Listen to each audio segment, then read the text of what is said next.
Tanse, I'm Kewageshig. Welcome to APTN National News. The first ever national gathering for survivors of forced and coerced sterilization is being held in Gatineau this weekend. The event, which started yesterday, is providing an opportunity for survivors to come together, share their stories, and promote collective healing. Our APTN reporter Savannah Craig joins us from the event at the Hotel Lac Limie in Gatineau, Quebec. Savannah, can you tell us what has happened so far? Hi, Creason. So I'm at the first day of this 3-day event series for survivors of forced and coerced sterilization. This event has been a year in the making, and it's to promote the healing of survivors. I've spoken with a few survivors who've said that they felt very isolated in their experience, which caused delays to the healing process. However, this event allows them to come together, share their experiences, and know that they are not alone. I attended part of the opening ceremony this morning as it was only partially open to media. However, ahead of the event yesterday, I attended a press conference where I spoke with Dr. Marilyn Cook, who said she was a nurse in the late 70s in northern Manitoba, and she said that she saw instances of coerced sterilization where women were not properly given information before the procedure that they consented to. This weekend is hosting many healing events such as beading, meditation, and fitness activities. And later this afternoon, the event will welcome Senator Yvonne Boyer, who is trying to put forth Bill S-250, which will penalize those responsible for forced or coerced sterilizations. And an update on this bill will be provided later tonight on APTN's evening broadcast. Thank you, Savannah. That's Savannah at Gatineau, Quebec. Thank you for that report. Thank you. There appears to be another deep divide among BC Conservatives. A tweet and video by a high-profile MLA has put party member against party member, with the Conservative leader scrambling to stop his team from fracturing even further. CTV's Rob Buffman has that story. And we need to address the division within the caucus and get on the same page as a team. And if we cannot do that, then I do not know why I came here and sacrificed my time to be a political representative. Emotions boiling over amongst BC Conservatives Thursday. House Leader A'alia Warbus visibly emotional in her anger at colleague Dallas Brody. Her issue is about a word in a law society's education programming. And that's what she wants to go marching out to stand for is abhorrent to me. This video posted online featuring Brody. In it, Brody reiterating her support for a fellow lawyer, both saying no bodies have been found at the Kamloops residential school. This is a lawyer who's demanding facts at the heart of the Law Society of British Columbia, a place that's supposed to be dedicated to the quest for truth. This whole thing about my truth and your truth, oh, my truth. This stuff has to stop. It's like, it's got to be the truth. The issue raised previously online ignited backlash, including from the House Leader herself, Indigenous. There's a person in our party who's Indigenous, and she,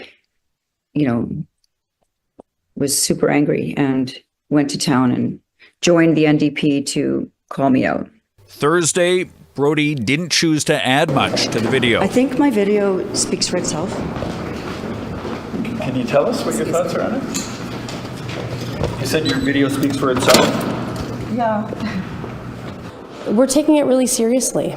For myself, I found the posts, the video, I find it hurtful. Party leader John Rustad says he hasn't asked Brody to remove the video and won't say if Brody could be kicked out of caucus or disciplined. I don't support any of our members going out and attacking other of our members because we are a big party. Rustad trying to balance competing views in what he calls a big tent party. What went on in residential schools with the fact that 4,000 children didn't come home across Canada is absolutely horrendous. Dallas, when she came out, and she came out with some facts with regards to the burial sites and the fact that nothing had been found on those sites. That's a circus tent, and he's got to kick the clown out of the tent. And if he doesn't do that, then then I think we know exactly what kind of a leader he is. Rustad is presiding over a growing fracture in his party. Robert Buffum, CTV News, Victoria. It was a significant day for survivors of federal Indian hospitals, says the representative plaintiff of a class action lawsuit. On Thursday morning, the federal government signed a proposed settlement agreement to compensate class members more than $1 billion for abuse suffered at the segregated health facilities. APTN Sav Jones has a roundup of the agreement entails. The settlement will provide individual compensation ranging from $10,000 to $200,000 to former patients who suffered abuse at federal Indian hospitals. This settlement will not erase the pain. It will not bring back what was taken, but it does represent something that was long denied: responsibility. The amount of compensation varies based on the level of abuse suffered against roughly 100,000 Indigenous survivors. First filed in 2018, the suit was certified a class action in 2020. 3 similar lawsuits were filed in British Columbia, Saskatchewan, and Alberta, but they were all combined under what is now called the Hardy case. From 1936 to 1981, the federal government operated 33 hospitals as tuberculosis treatment centers. However, it quickly became a tool of segregation. Many Indigenous patients were forced to stay for months or even years, as I heard this morning, enduring mistreatment, neglect, and abuse. For many, these hospitals were the site of some of the most painful and personal experiences of their life. Memories that they rather forget, but they carry with them each and every day. It took 5 years for the parties to negotiate the proposed settlement. It now awaits approval by the Federal Court of Canada, which will be considered on June 10th to 11th. Indian hospital survivor Anne Cecil Hardy is the court-appointed representative plaintiff. She started the claim because she wanted Canada to finally acknowledge what happened to her and many others. I was just a child, 10 years old, when I was admitted to the Charles Camsell Hospital. I was admitted because I had TB and was supposed to be there to heal. But instead, I experienced fear, isolation, and trauma that has stayed with me for decades. Hardy, who is Métis, says she felt alone while she experienced and witnessed sexual and other abuses against patients while held in the hospital. I left the hospital physically, emotionally, and psychologically battered. The abuse I suffered and witnessed changed the entire course of my life. An additional $150 million will go to supporting healing, reconciliation, and commemoration. $235.5 million will go to supporting research, education, and preservation of the facilities. Indigenous Services Canada will also receive $150 million to extend existing mental health supports to class members. Immediate family members of survivors who have passed are also eligible for compensation. Sav Jones, APTN National News, Winnipeg. On Wednesday afternoon, a groundbreaking ceremony took place on the site of the future Mercury Care Home in Grassy Narrows First Nation in Ontario. The deal to build the facility was made 5 years ago, following decades of activism by members and their supporters. APTN Sarah Bettens was in the community for the ceremony and brings us this report. In July 2014, former Grassy Narrows chief and Treaty 3 Grand Chief Steve Fobister went on a hunger strike at Queen's Park in Toronto.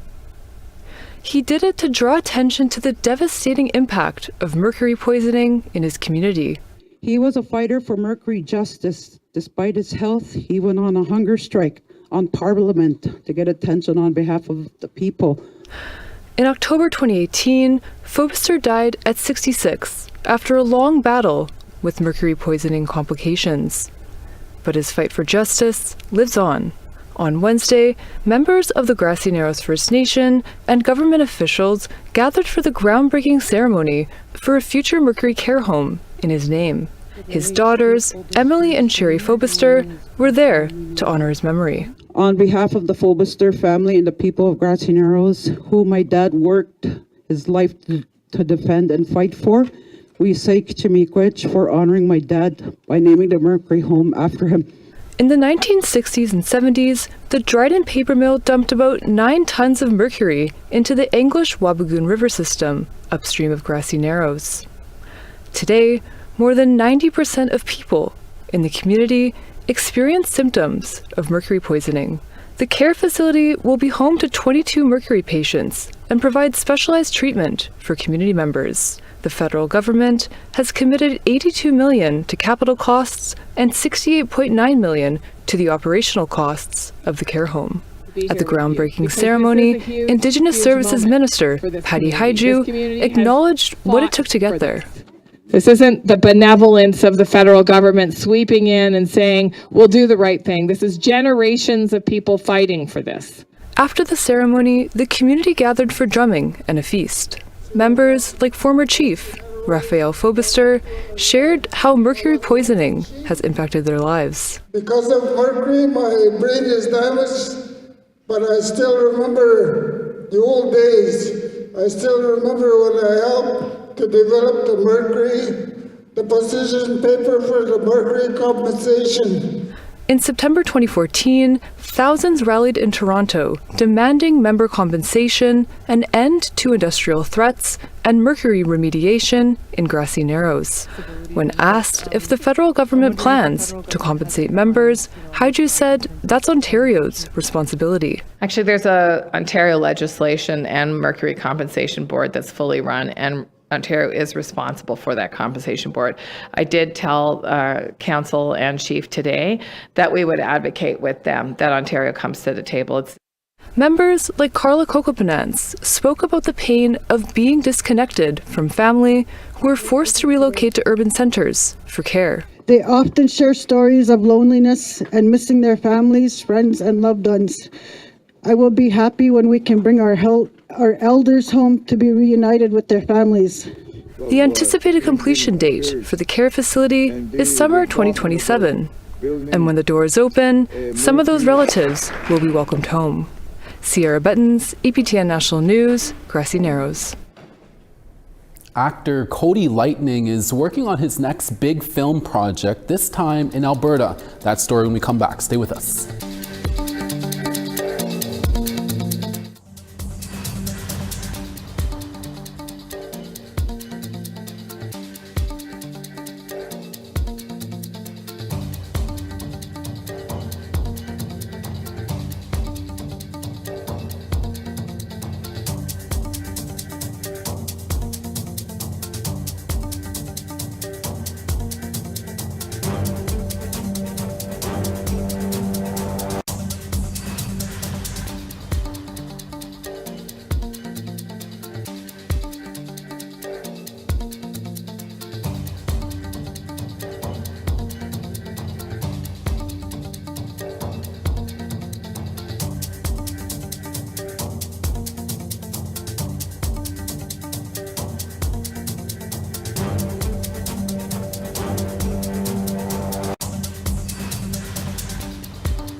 Welcome back. Cree actor, writer, and director Cody Lightning is getting ready to film his latest movie. It's called Smudge the Blades, and until Friday, his team is looking for Edmonton area hockey players to be a part of his film. APTN's Chris Stewart has more. Oh, my boy! I told you I wasn't even lying. They're making a movie on me. Look. I'm Cody Lightning. Smoke Signals. I was in it. I don't know where I would be without that movie. Cody Lightning has been starring in, writing, and directing movies since 1993. The 39-year-old released the sequel to his big hit, Smoke Signals, last year, called Hey Victor. And now he's prepping to shoot from March to April in and around Edmonton, nearby Enoch Cree Nation, Wetaskiwin, and Musquecheese. The game will be very much a part of the movie, with experienced players and some pros taking part. Pretty much based off of personal life stories and coaching experiences. It is fictionalized, but from the certain things that I went through, experienced, I kind of spliced some stuff together with my writing partner, Sam Miller, and we wrote an amazing hockey script. He says it will be both funny and dark, a dramedy, and will feature authentic hockey. When you really dig deep into these characters that I have in here, you're going to see they have very unique individual backstories that aren't the most beautiful. And so, yeah, we're going to hit you with some gut-wrenching laughs and some really heartfelt, throat-clenching tears as well. And if you are between 18 and 25 and near Edmonton, until Friday, you can contact his people to maybe get a shot to be in the movie. But he says you have to be filthy at hockey. He says there have been 4,000 submissions so far. But you can reach out to smudgetheblades@gmail.com or look at our social media pages on Facebook and Instagram. You just have to be a really deadly hockey player. He hopes to have the movie ready for award nominations in early 2026. Chris Stewart, APTN National News, Edmonton. Two women who have played a significant role in shaping APTN were honored with a prestigious award for their essential work in preserving Indigenous stories nationwide. Senator Andrew Cardozo represented King Charles III coronation medals to them recently. On February 28th, the Senate of Canada recognized APTN CEO Monica Ille. Ille has served as CEO of APTN since December of 2019 and has been dedicated to ensuring Indigenous representation, languages, and stories that are prominent in media across Turtle Island. APTN's Vice Chair Jennifer David also received a coronation medal for her pivotal role in founding APTN as the first Director of Communications, as well as her continued work in Truth and Reconciliation. The medals honor individuals who have made significant contributions to Canada or achieved exceptional successes internationally. We now want to tell you about this week's web poll questions. Over on our website, we ask, do you think a review of the Nutrition North Canada program by the federal government will lead to changes with the Northern Food Subsidy program? Your answers are yes, no, or scrap it and start over. Our second question, we ask, should Arctic sovereignty be high on the next federal government's list of priorities? You can answer yes, no, or unsure. And our third question, we ask, should NHL fans in Canada continue to boo the U.S. national anthem at hockey games? This is in relation to President Trump's tariffs against Canada. Your answers are yes, no, or unsure. Have your say at www.aptnnews.ca, and we will post the results early next week. Anishinaabe artist Emily Kewageshig from Saugeen First Nation in Ontario is up next to tell us about some of her latest work she is working on. We'll be right back.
Starting on the East, St. John 7, Charlottetown 8. Cartwright 3, Happy Valley Goose Bay -2 in rain. Gaspé 0, Saguenay -8. Ottawa -1, Sarnia -3. Sudbury -4, Thunder Bay -9. Puckatawagan -12, God's Lake -15. Gimli -14, Brandon -11. Swift Current -1, Yorkton partly cloudy and -8. Buffalo Narrows -4, La Ronge -2. 6 in Grand Prairie, Fort McMurray 5. 11 in Calgary, Red Deer 8. Kamloops 13, Bella Coola 10. 2 in Fort Nelson, Dease Lake 4. -19 in Old Crow and Sun, Rock River -18. -10 in Fort Simpson, Watee -20. Fort McPherson -20, Inuvik -16. Arviat -20, Whale Cove -21. And Arctic Bay -25, Aglulik -19. Thanks for staying with us. Our next guest is Emily Kewageshig, an Anishinaabe artist and visual storyteller from Saugeen First Nation located northwest of Toronto. Through her art, Emily shares themes of birth, death, and rebirth that are connected in both her cultural teachings and personal lived experiences. In 2020, she had her first solo exhibition at the Tom Thompson Art Gallery in Owen Sound, Ontario, and has been keeping busy creating beautiful works of art and murals for various organizations to put a spotlight on Indigenous knowledge and culture. In 2017, she graduated from Sheridan College's Visual and Creative Arts Diploma program with honors. Emily received the Best in Show award during her final graduate exhibition. She also attended the Ontario College of Art and Design University from 2017 to 2020. Here's that interview. Emily, thank you so much for speaking with us today. Can you tell us what got you first interested in art and how long have you been an artist? Ani, it's nice to speak with you today. I've always had a natural talent for drawing, and when I was in high school I started painting, and I really haven't looked back since then. I just really believe that Creator gives each and every one of us a natural gift that we can get us through life, and I'm lucky that I figured out mine at such a young age. No, that's great. And when you're making your next art piece, can you tell us what your thought process is and what goes through your mind? Well, when I start a new art piece, I consider so many different things, such as what message I want to tell, what story I want to tell, and what feelings do I want to invoke. So drawing and painting becomes sort of a meditative process for me. Nice. And you have shown your work at exhibits, and you have a website where you sell your work, and you've been doing much bigger pieces like murals. Did you ever think your art career would grow to what it is today? Honestly, no, I didn't think that it would have gotten so big. Like when I first started, it was a hobby. It was something that I loved to do, and I just kept doing it. And I've already exceeded all expectations that I had set for myself when I first started. Can you walk me through what were some of the murals you've done recently and how that came to be? Yeah, I've done a few pretty big murals in the Toronto area, and the one is about 40 feet wide. And so that was a big task. It took me a few weeks to complete, and yeah, it's really hard work, and it takes a lot to learn how to do this. But I'm really proud that I've been able to accomplish these big jobs and continue doing so. I have quite a bit booked for the new year, so I'm looking forward to that. Right on. And can you tell us who inspired you to follow this life path in art, and also what Indigenous artists do you look up to? Well, honestly, like I've had this dream since I was a little girl, and I really want to honor that little girl in me and follow that dream. So I always try and inspire myself and think about my journey and how far I've come. Of course, I'm inspired by the great artists before me. My personal favorite is Daphne Ojic. She's one of the original woodland style artists, and you know, you can never leave out Norval Morris, so he's just you know, the most iconic for a reason. There's good messages behind his work and a lot of cultural teachings to take away from that. I absolutely love Daphne and Norval's work as well. That's great. Finally, Emily, what is your message to our young and up and coming Indigenous artists who look up to you, and what are some words of advice do you have for them? My advice for young people is to believe in yourself, have courage, use your voice, put yourself out there. Creator only puts things in front of us that we can handle, and you only have one life, so you might as well spend it doing the one thing that you love, and for me, that's painting and drawing. And Emily, can you tell us what's next in your art career so far? What are some of the big projects that you're working on? I actually have my second solo exhibition opening this weekend at the Midland Cultural Center. The show is called Anjupa Madazing, A Change of Life, and it opens March 8th and runs until May 31st. Ooh, definitely. Shout out to all the people out in that area. Definitely go check that out. Emily, we'll have to leave it there. Thank you so much for speaking with us today. Yeah, thank you for having me. And that's your daytime newscast for this Friday, March 7th. Dennis Ward is back for your evening newscast in a few hours. Make sure to join us then. From all of us at APTN National News Daytime, thank you for watching, and we'll be back again next Monday. Have a safe weekend with family. XD.